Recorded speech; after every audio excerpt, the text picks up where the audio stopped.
I was asked to introduce the panelists, which is really not particularly necessary, I think, in this setting. But let me start just by introducing Bill McGlashan, the CEO of TPG Rise, and someone who I've known has had a really deep commitment to global development and addressing poverty through his life. Afsaneh Beschloss, who is the CEO of RockCreek Capital and a former leader at the World Bank, amongst many, many other important roles.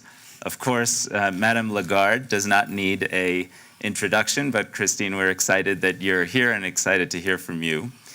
President Paul Kagame, who has been our partner and extraordinary leader in Africa, most recently completed his tenure as the chair of the African Union in 2018, and we're thrilled that you are with us.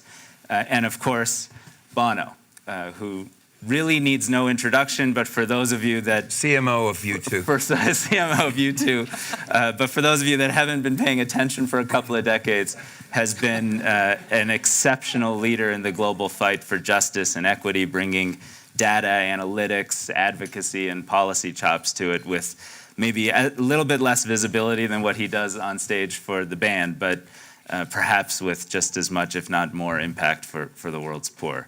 And I'm Raj Shah, the president of the Rockefeller Foundation. I think we'll start with just a few opening comments. We established 3.5 years ago the global goals because we know that it's possible to end poverty by 2030.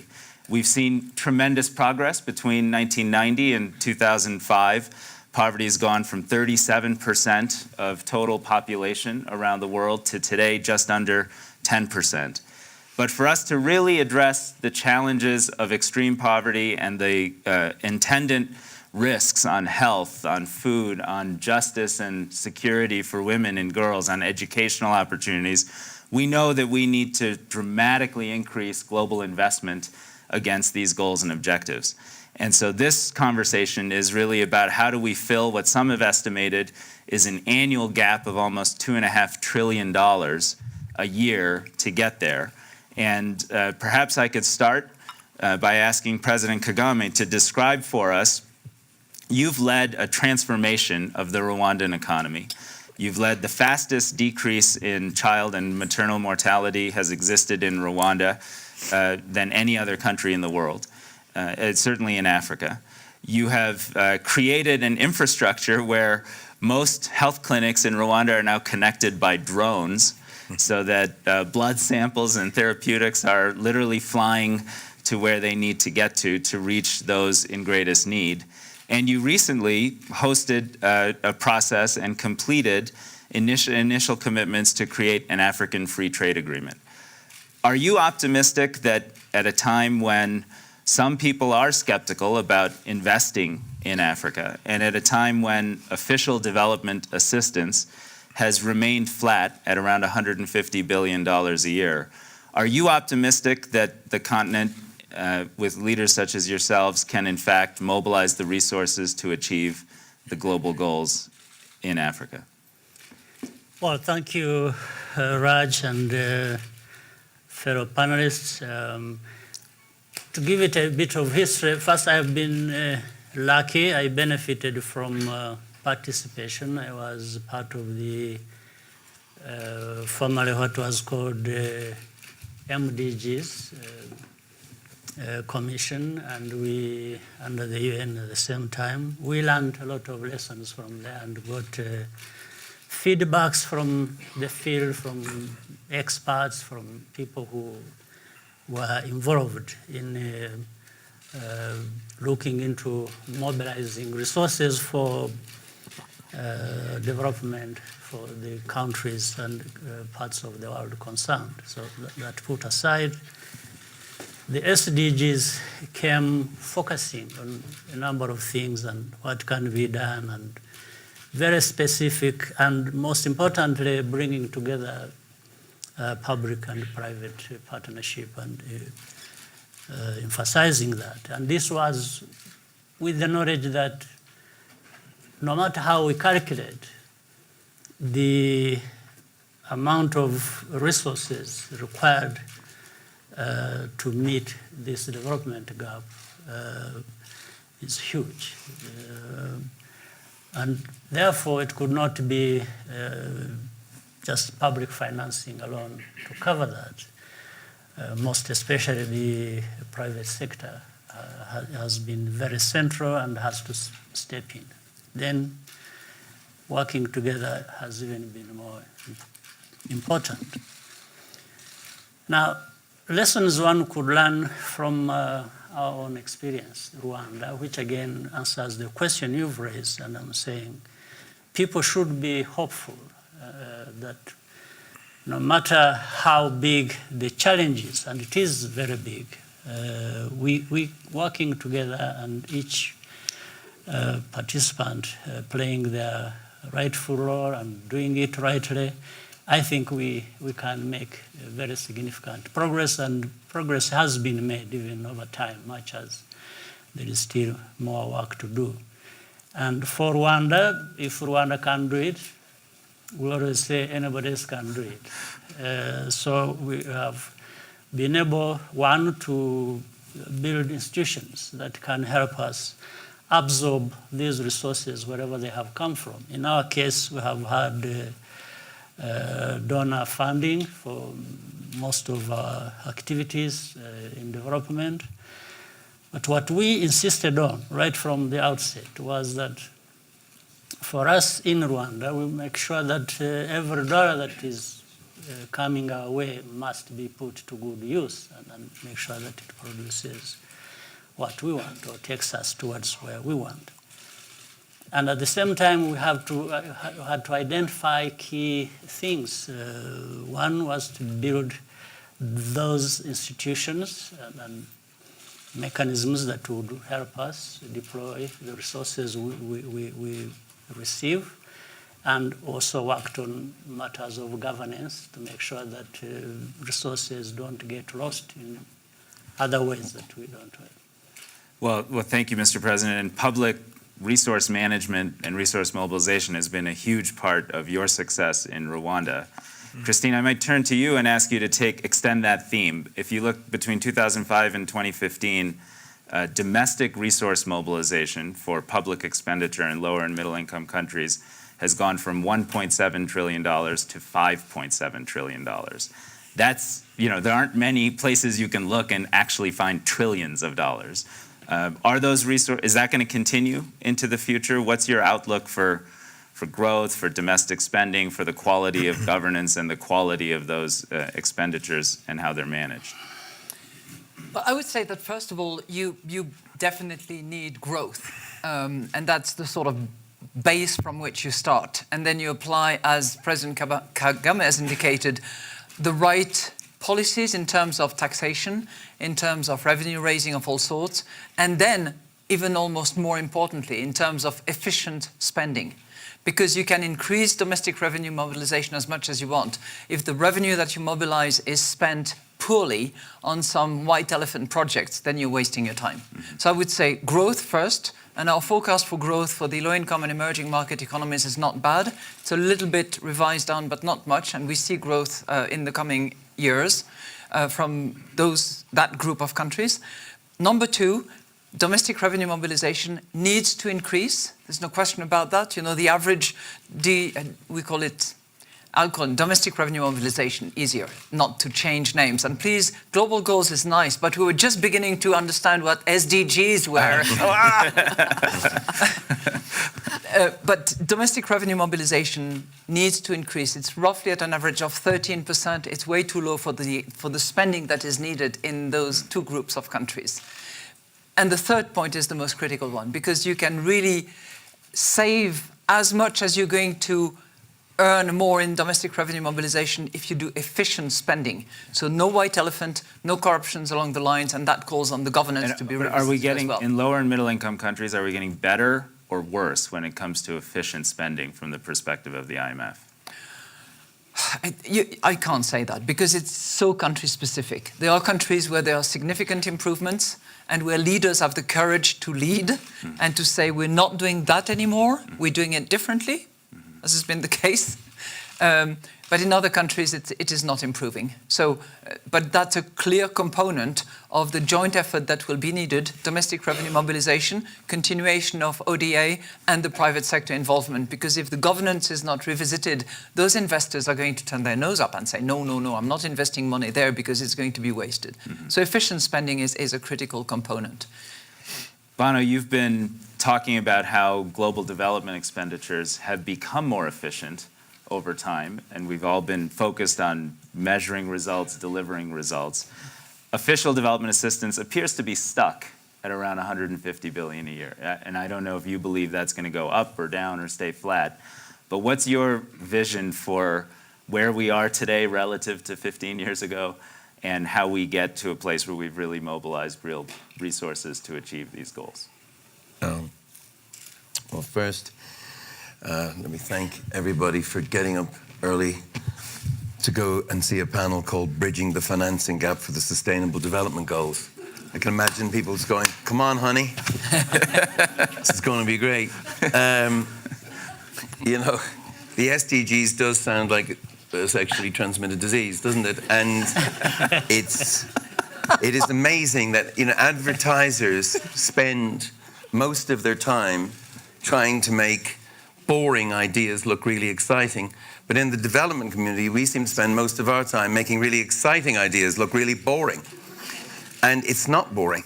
This is what real change looks like. And I read, actually, Christine, the IMF's report just recently, which just reminded me that if we didn't have the Sustainable Development Goals, we'd have to invent them.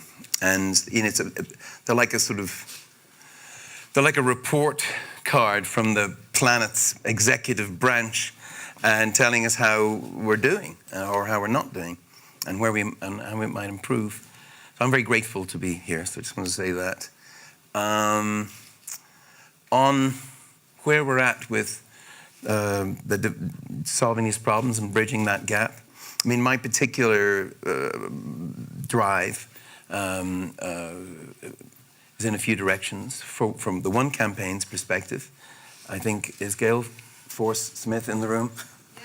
Yeah, there she goes. There's our boss. You know, One is concerned with the least developed economies, and I suppose the chance of getting new resources there come from ODA, which is, you've pointed out, is a little stuck.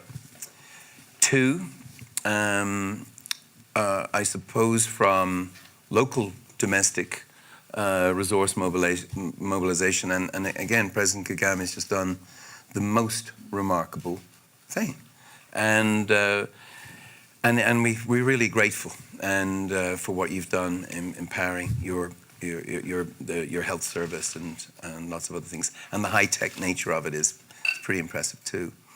But the third bit, which I think looks like a shapeshift for me, is to talk about the private sector and trying to unlock that kind of power. And to do that, I think we have to just ask ourselves deeper questions about where we are with the project called capitalism. And you know, capitalism is not immoral. It's amoral. It requires our instruction.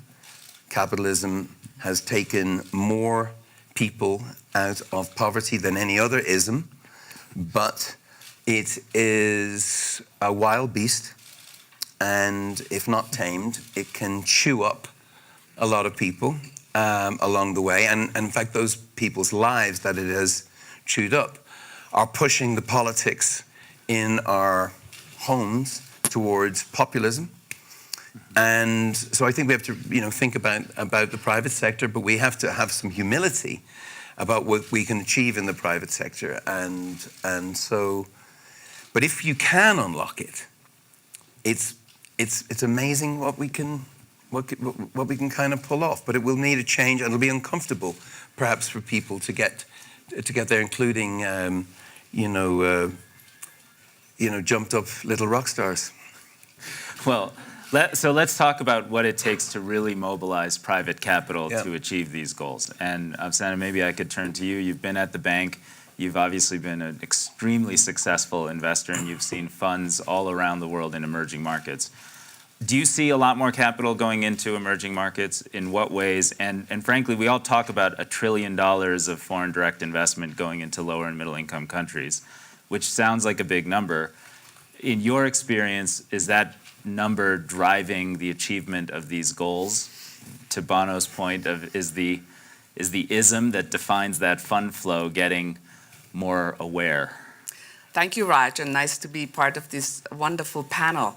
I think going back to what Bono said, Millennium Goals was the old one that nobody had heard of outside of very special groups in the development community. And the president, of course, was very involved in that. SDGs you talked about. I think the important thing about the SDGs, when they were crafted, they are incredibly well crafted. At the same time, for the private sector investment world or even the public sector development world, they're hard to translate into an actual investment and then to measure. In fact, I remember when I first joined the World Bank a long time ago, I was asked to measure the poverty impact of a oil pipeline going through an African country. And it was built by foreigners, it was leaking in the country, and it was not bringing any local jobs. So when I went back to my bosses and said, this was literally my first week at the bank, they said, Bob McNamara believes in having numbers, make them up. So I think, as we're working on the SDGs and trying to turn them into reality, very important to do what Dr. Lord Tyson here is doing and others, which is to really find ways to measure and to find real good investments. And I think what is happening that concerns me somewhat is that on the one hand, as you mentioned, there is the big numbers, 1 trillion. But if you also look at net outflows out of the same countries, those are very large. Just a little bit less than the trillion you mentioned, number one. Number two, one of the things that has concerned me, particularly I would say in the last 2 months, really short term on Africa, is that we're investors in Sub-Saharan Africa, and Rwanda has done an incredible job under the president's leadership. At the same time, we're seeing private sector flows by long-term investors who have always been very present in Africa start to kind of either stop. Some people have actually taken capital off the table. So I think it's really important to see, given the importance of what we're talking about, how can we mobilize assets to go back there? Well, that's a great lead-in to Bill. Bill, you've done something very special with David Bonderman and your colleagues at TPG around the RISE Fund, and we want to hear about that. The Emerging Markets Private Equity Association just reported that there has been fewer funds that have formed for investments in places like Africa than perhaps in the past few cycles.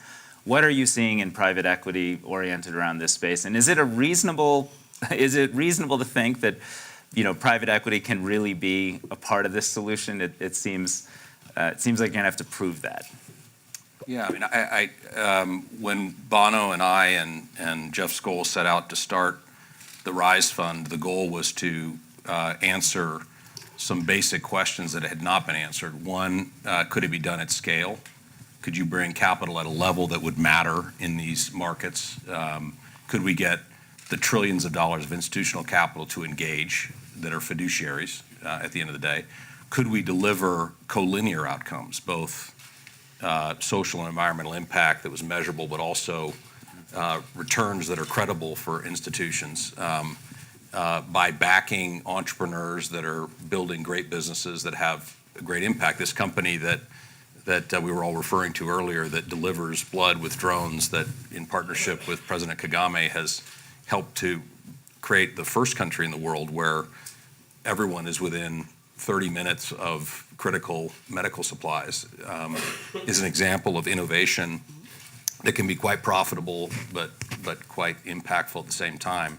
The challenge remains finding, as a steward of capital, finding situations where the outcomes are truly collinear, where we can deliver credible returns that investors are seeking and credible impact is a challenge. One of the existential issues that had been a real problem was measurement. It was the greenwashing or marketing that people, I think, are appropriately cynical about business. Outside of this community, I think many people, potentially the majority of people, believe business is the problem, not the solution.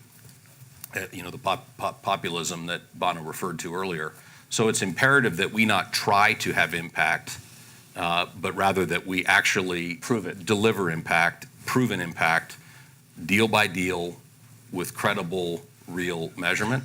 I think in the act of doing that, there is the potential to unlock a partnership between civil society, philanthropy, and the private sector in a way that has been talked about a lot, but hasn't really been done at scale. There is a common language called impact, defined as the sexual transmitted disease, STDs. Sorry about that. that is deeply powerful if we have a credible way of engaging that isn't marketing or greenwashing. And I mean, my personal journey began back in Africa and Central America, India, where I lived, seeing the challenge of Africa alone, 15 million jobs required just to keep up with the demographics, and it's going to require all elements coming together in order to achieve those kind of outcomes together. Raj, can I just support what has just been said? Business has to be part of the solution, because when we look at numbers and how much will be needed to reach by 2030 the Sustainable Development Goals, domestic mobilization will never be able to do that. No way. We've just, I have to take the, we just published today a special report on the actual calculations, the fiscal calculation of what it would take to get to the 2030 Sustainable Development Goals on only about 5 of the 17 principles. So we took the key ones: education, health, sanitation, water and roads. Basic. For that, it would take, on average, about 4% additional, 4% of GDP additional spending for the emerging markets, and 15% additional spending of GDP for low-income countries. That is monumental. There's no way that even with the best domestic revenue mobilization, that the public sector does that. So the business has to be part of it. One more thing that I would like to say. I see in my job multiple countries. I'm looking around to see whether there are any of the McKinseys and Boston consulting groups, and if they are, please listen to me. But I see many, many low-income countries and emerging market economies spend millions of dollars commissioning consultants to build their strategic plan. I would highly recommend that some saving be made by taking the 17 principles, the actionable items, start with that, don't reinvent it. It's there is a plan, there are objectives, they've been thought through. And from there, the consultants can actually do the job of putting it into reality, country-specific and blah, blah, blah. But don't reinvent it. It's right there. And it can be adjusted to the country by proper planning, because so much is wasted. That's part of the inefficient spending that I would really suggest can be actually saved. Please. And could you also describe how because you've attracted technology companies, local entrepreneurship, private venture capital to Rwanda, which would have seemed unheard of, 10 years ago. How did you do that? Yes, I'll come to that. Let me say for both questions, a couple of things. One, I agree. The domestic tax revenue mobilization is only important in as far as it can be increased to feel, at least to make sure that no one is left behind in the country. It fills those gaps that remain even when you have been successful with private investment mobilization. So that is key. Number two is what I wanted to add, what you have just said, with SDGs. In fact, like in Rwanda, we have a SDGs center to serve the African continent. And what it does, it looks at what you've just been talking about, and we advise governments. Because some of it they are already doing, but they are doing in a haphazard way. And therefore, the SDGs Center helps them understand how to align things properly so that they continue. So I agree, there is a lot of information and things we can actually build on instead of hiring all kinds of consultancies for that. So, but back to the point, what we have tried to do, we looked at the basic infrastructure and the foundation to put in place so that we can easily mobilize private capital to come to Rwanda. We did several investments at the same time. One was invested in education and health, as was said, then infrastructure that would provide the kind of backbone on which entrepreneurs, people who have innovative ideas, can build on to do what they want to do. Second, we also looked at the sort of business environment we need to put in place. We didn't invent most of the things. We looked at elsewhere how things work, what makes them work, and we tried to do that within our own possibilities and means. Therefore, we had the donor capital coming in, funding coming in, then we had the private investments coming in because we created that conducive environment to attract the investments that were required. So this is really, and things as a result, what's the growth rate in Rwanda? I'll tell you, for the last 15 years, it has between 7 and 8% every year, Which is one how of the you, top performers. Which is how you get that compounded effort in reducing poverty and increasing domestic expenditure. Yes. So we have seen a consistent growth. But you said one thing. You did say that the public expenditure is really for the most vulnerable part of the population. Yes. And Bono, one of the things you and others have done so successfully with One and everybody else is generate an environment where the Global Fund could help 17.5 million people with HIV get treatment, 5 million people get treated for tuberculosis. We're not done yet with those battles, and we are facing replenishments for the Global Fund for AIDS, TB, and malaria, for Gavi, for some other efforts that we just know work. Are we going to meet our goals? I think the Global Fund's trying to raise $14 billion in perhaps the most populist and challenging political environment since Glen Eagles. What is your call to action for those in this room around some of those important causes that do support the most vulnerable amongst us? I mean, that's our daily toil at the One campaign. And we've 10 million members now, 3 million of them in Africa, which is amazing. And I think the membership in Africa will drown out the membership north of the equator eventually. So we're very proud of what's happening with One under Gail's leadership. But there are specific battles up ahead. And, we picked a fight with this illness, HIV, AIDS, greatest health crisis in 600 years and whatever. And there were illnesses that were perhaps cheaper to approach. Bill Gates would talk to you about pneumococcal or whatever, river blindness, whatever. We picked a fight with HIV, AIDS because the 2 pills a day that kept you alive or didn't, if you couldn't get them, sort of physicalized inequality. They didn't just symbolize it, they physicalized it. So we could go to work on that. And you had this cross-party, right and left, got together in the US, around the world, and took on this disease and was winning. We were winning. And then we've been somewhat put on the back foot by a, you might say, understandable concern in northern economies that we have problems in our own cities. There's homeless on the streets of our own cities. Why should we care about what's happening over there?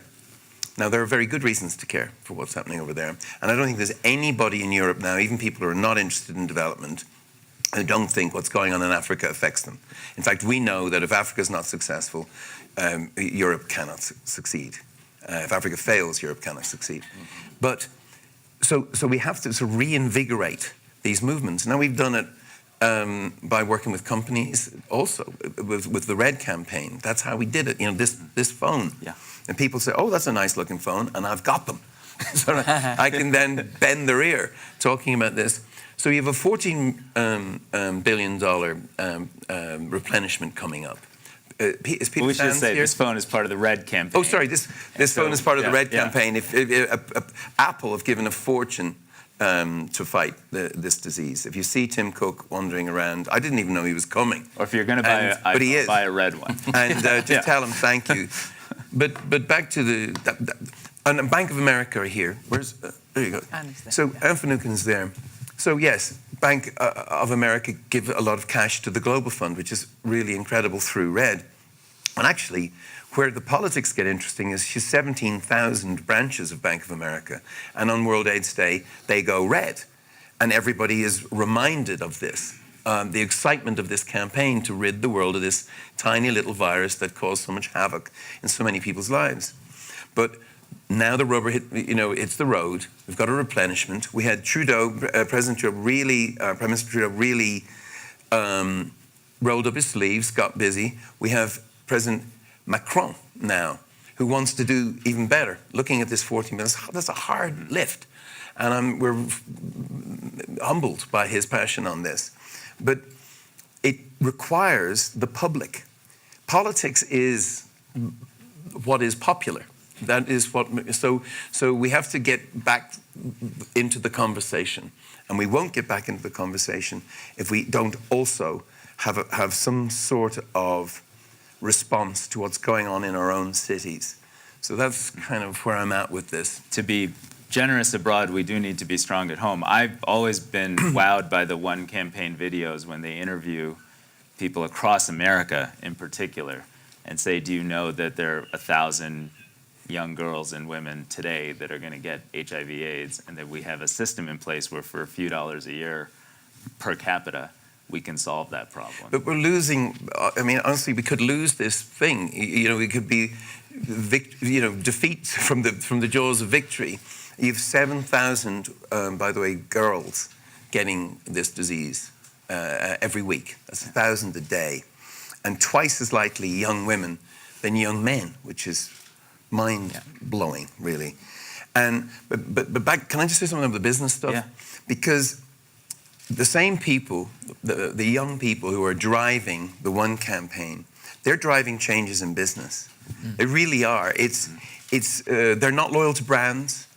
They're loyal to ideas. The millennials, there's lots of data on this. And I would say that businesses, even great businesses, like Species, if they don't, they can be extinct if they don't adapt and evolve. And there's a new mood in the room, and I think we need to be sensitive to what it is. Have you seen that, Bill? TPG Rise has been measuring the impact of investments and has that as a filtered criteria. You have investments in companies like We Analytics that are helping to advance the development cause. Does that motivate the staff in a different way, and does that allow you to attract millennial talent in a more effective manner? We've both commented that it's a very luxurious, in light of that sentiment, it's a luxurious place to invest, because we find that millennials in general no longer want to separate making a living from contributing. They want to integrate those two priorities together, do well by doing good. In general, I've never in 25 years of being actively investing in companies all around the world, I've never seen a greater attractor than what we're doing with the Rise Fund, investing with this impact mandate, because they align with that agenda. And anyone that's been investing realizes that's where millennials are. Even as investors, if I talk at places like Stanford and Harvard Business School, the level of interest that these young career-oriented people have in engaging in this journey is profound. So I think the debate about whether people want business to be on the side of good is over. I do think just as species can go extinct, businesses will go extinct if they don't get on the side of authentic good, and this does need to be measured. I think one of the problems with these kind of sentiments is it becomes a honeypot to market to, and that's a real danger. So we need to hold ourselves humbly accountable to not overstate and actually ultimately deliver on the promise that this incredible engine of innovation and durability and scalability that is business can do to solve these intractable otherwise intractable problems that we're facing. So, Afsaneh, you advise a lot of pension and institutional investors around the world and in the United States. Do you tell them what Bill just said? Do you say the time has come for you to really be hard-nosed, serious, quantitative about allocations that are committed to these objectives? And by the way, you should hold your fund managers or whoever you're giving resources accountable to deliver results and measure that and report on it? It is definitely part of the big message. I think what is very interesting, though, is even some of the boards I'm on, what you'll find is that the chief investment officer, if you mention the word impact or ESG or sustainability or SDGs, their eyes will glaze over. The first impression is it means no return. The mission-oriented group will be very excited, but not the endowment people who actually control the asset allocation.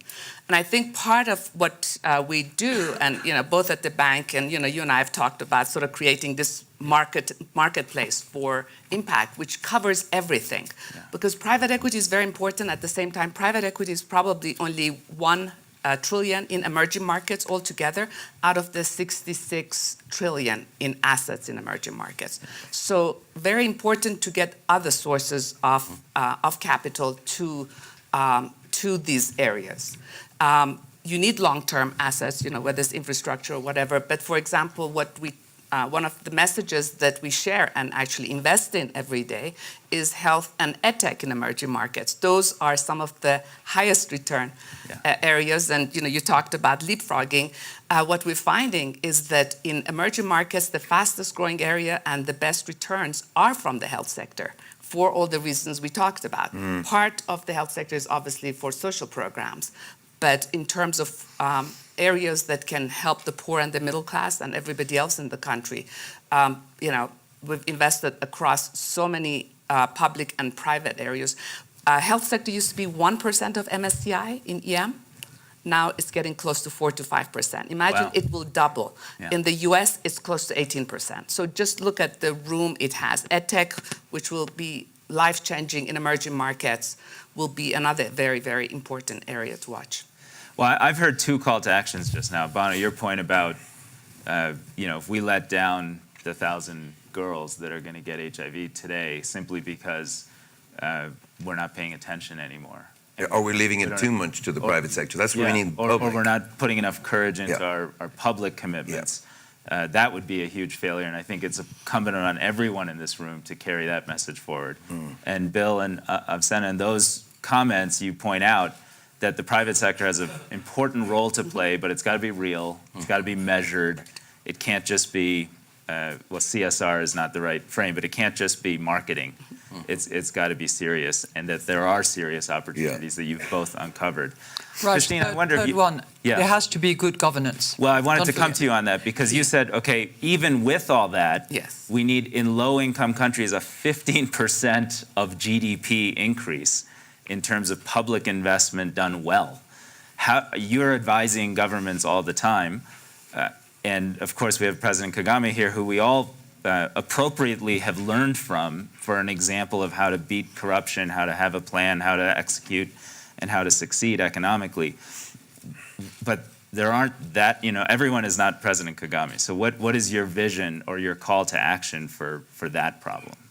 And I was going to say, with all due respect to him and great admiration, not everybody should be like President Kagame, because each country is going to have its own specificity, its own characteristics, its own resources, its own dependencies. I mean, if you look at Rwanda, it's a landlocked country.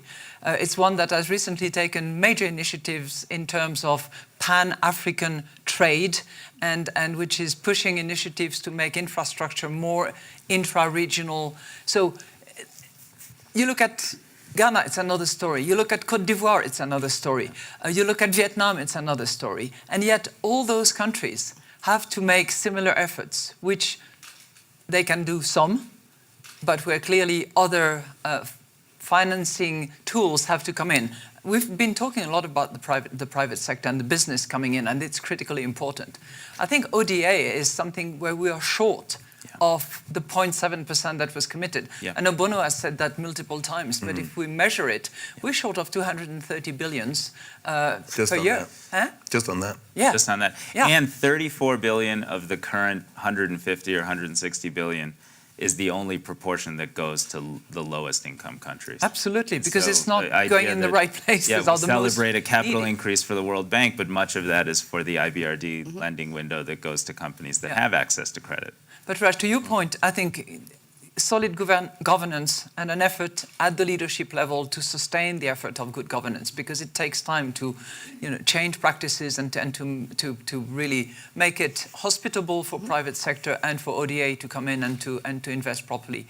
Second, better tax collection, revenue mobilization, and the bank, the fund, everybody is trying to provide technical assistance to improve on that. And I can't insist enough on that, efficient spending. The difference between the inefficient spending and the efficient spending is very significant and equal to how much additional revenue can be mobilized with the proper system. So with that insight, what's your call to action to folks in this room? I would say you've borrowed Yates, I'm borrowing you, Bono. In dreams begin responsibility. Wow. I would say in dreams begin responsibility and solidarity is self-interest. I'll give you one example. Yeah. Chancellor Merkel, we haven't talked about her today, but she's really pushed the initiative with Bono's help, with One's help, to actually do the compact with Africa. And that was a call to action for private sectors to look at the African countries in particular, and a cooperative effort with the African leaders to actually redirect towards African countries investments that would be conducive to growth and to better being and to more investment at public level on health and education. What has happened?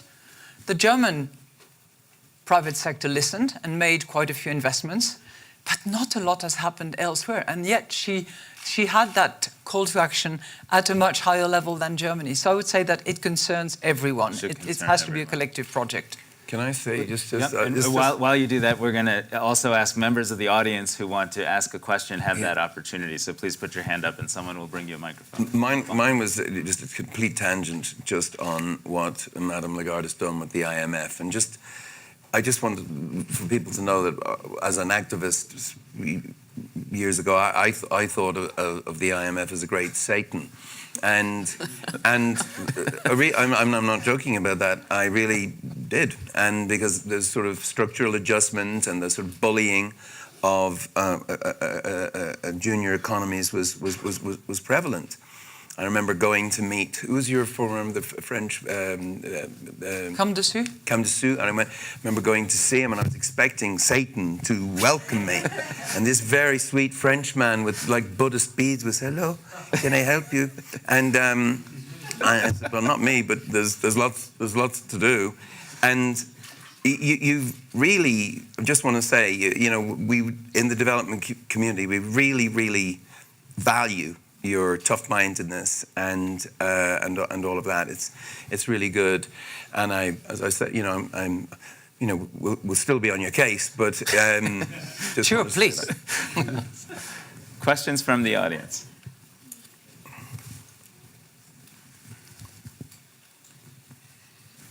Raj, could I just jump in Yeah. with what Madame Lagarde Please. said about governance also? I think one of the very important roles in terms of governance also for the IMF, which you're doing already in terms of what the technical assistance you're doing, but for the bank and IFC also, is make the capital markets, help drive the capital markets to become more efficient. The costs of doing transactions in the countries are very high.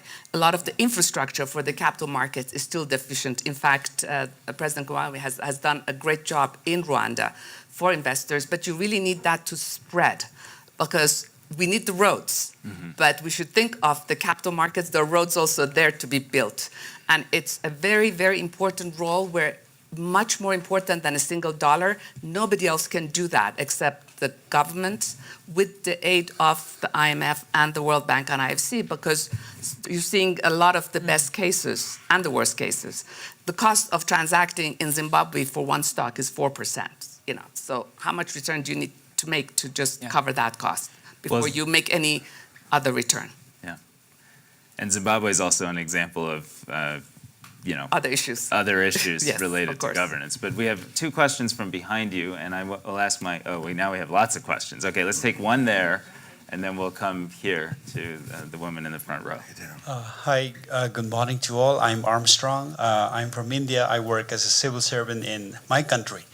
I come from a state which in the last 10 years back, we had the highest rate of HIV prevalence in India. So I come from the States. Now, my little suggestion is in a resource deficit state like where I come from and in a developing nation like India, we're getting lots of funding from the ADBs and the World Bank and other financial institutions. Now, if the world institutions are so caring, like we all discuss about eliminating HIV spread, malaria, and others, so what about sanctioning certain % of the developmental fund? Suppose if you're giving 100 rupees, you make it a mandatory point to spend at least 1-2 rupees on stopping the HIV and others. So if the financial institution in the world can segregate, make it mandatory to segregate at least 1 or 2% of the developmental fund that comes along and make it mandatory for the receiving state to make it a part of the health campaign, I think it's going to be very effective. Christine, can you take that? Should multilateral development banks and others demand more of an allocation towards these types of human capital investments, including health? Not really well positioned to do that because we're not a development bank. Yeah. And actually, you might take that question because you were development bank. I don't know how it works.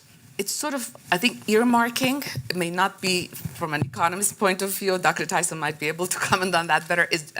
As an economist, I'd say it's probably not the most efficient way to allocate because, again, you do need capital to move in the right areas.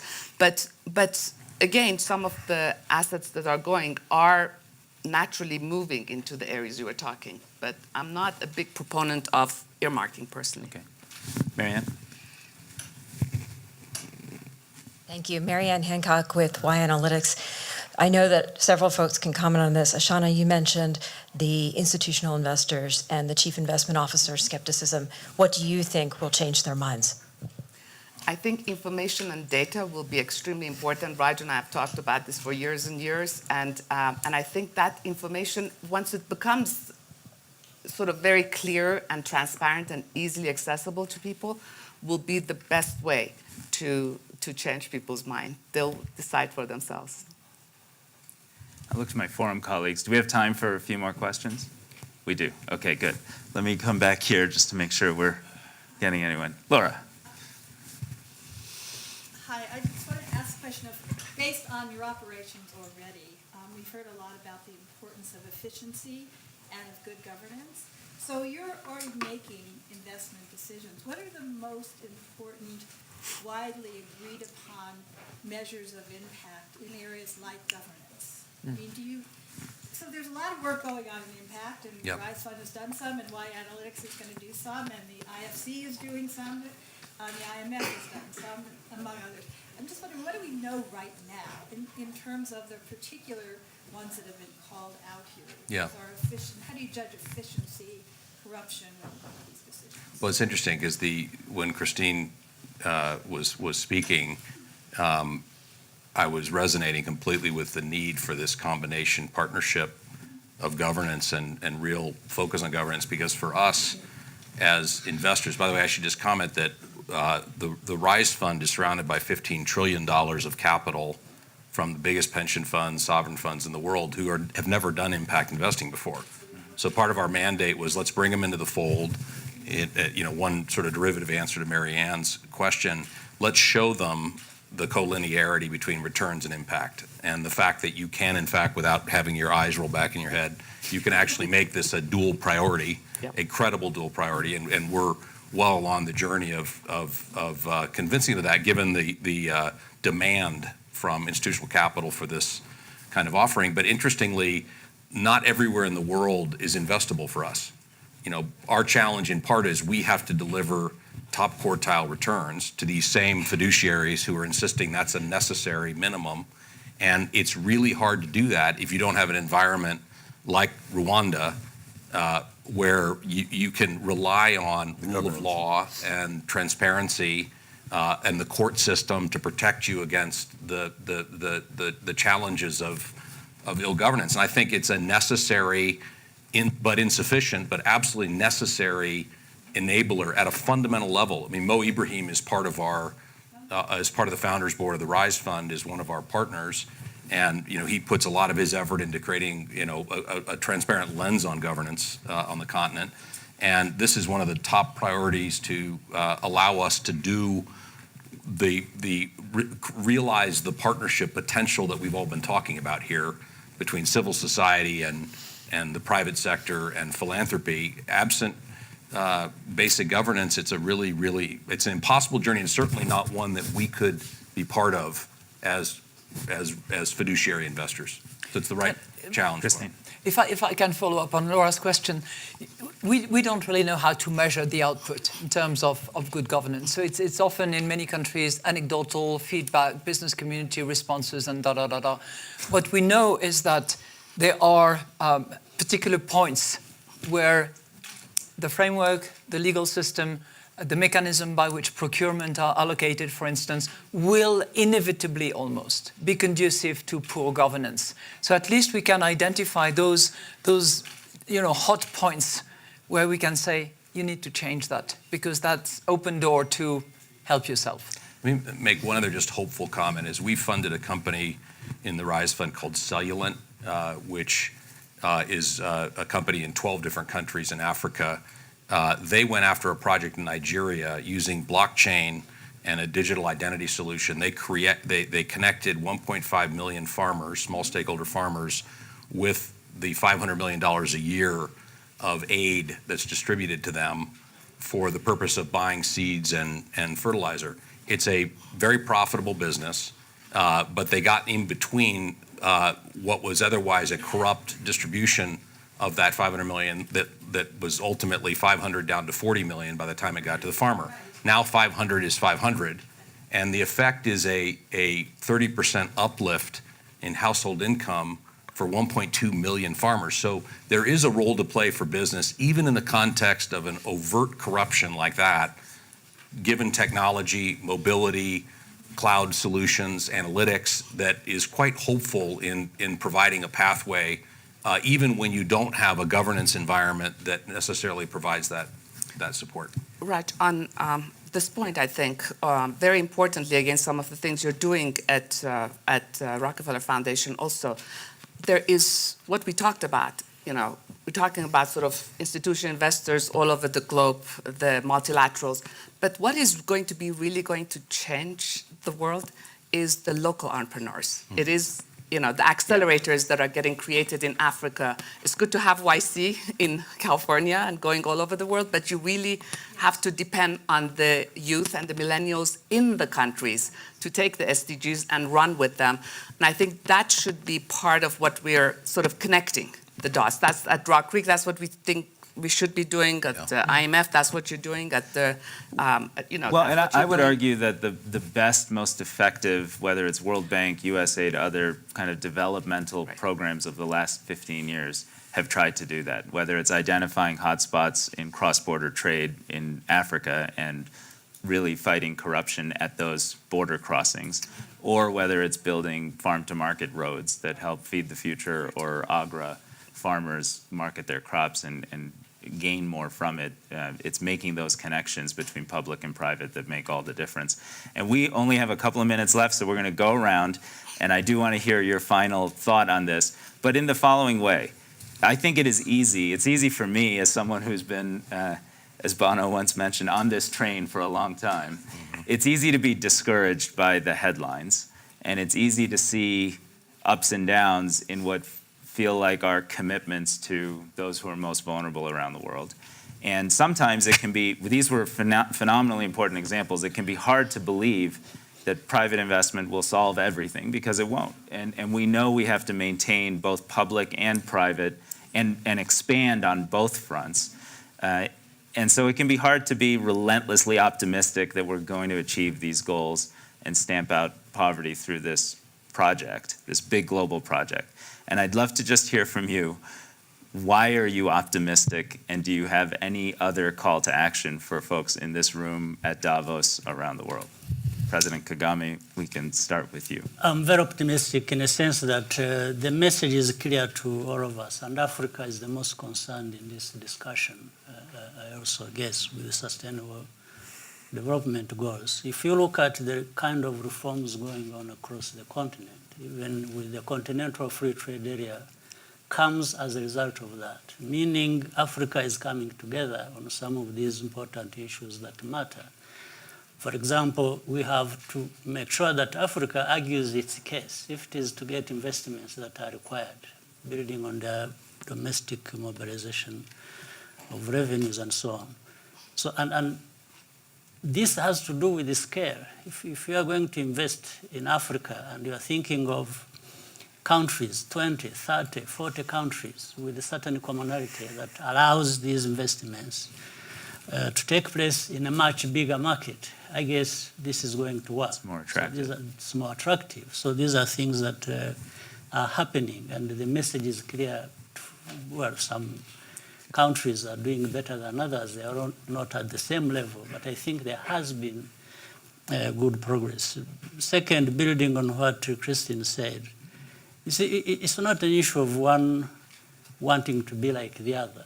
It won't happen. It doesn't work. In fact, in the past, the problem has been that there have been people across the world who have been instructing others to be like them, and it hasn't worked. So we've learned lessons. So, but instead, people need to work together. It is cooperation that is required, and everyone makes progress through that. So I think there is a reasonable level of optimism. And if you look at how across the continent people are preparing investment climates within their countries, some ahead of others still lagging behind, but trying to make progress.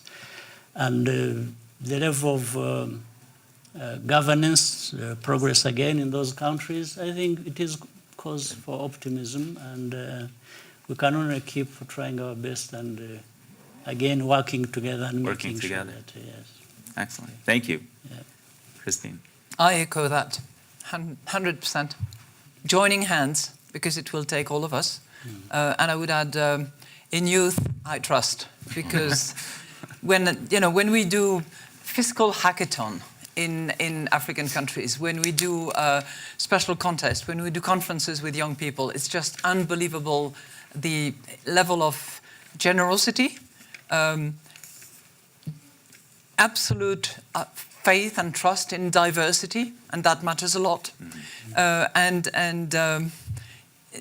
innovation and ability to actually transform their dreams into reality. But we have to join hands to support them. Afsaneh? I echo everything that was said, but also I think, as Madame Lagarde said, the local entrepreneurs really, really key to the success, together with the policymakers and everyone else. But we also are seeing some of that. If you look at Africa payment systems, they're leapfrogging. They're ahead of us here in the US. So let's see what other areas they can jump ahead. I've seen firsthand the power of those entrepreneurs to actually make meaningful, real change. And I'm optimistic that as a community of government, business, and philanthropy, we can actually construct a measurement system that will allow us to discern the good, the bad, and the gooder options available to us, and actually direct capital in a way that can efficiently solve these extraordinary issues: climate change, education, financial services inclusion that we're facing as a society. And I'm, having seen it happen, granted at a smaller scale, it gives me great hope. Thank you.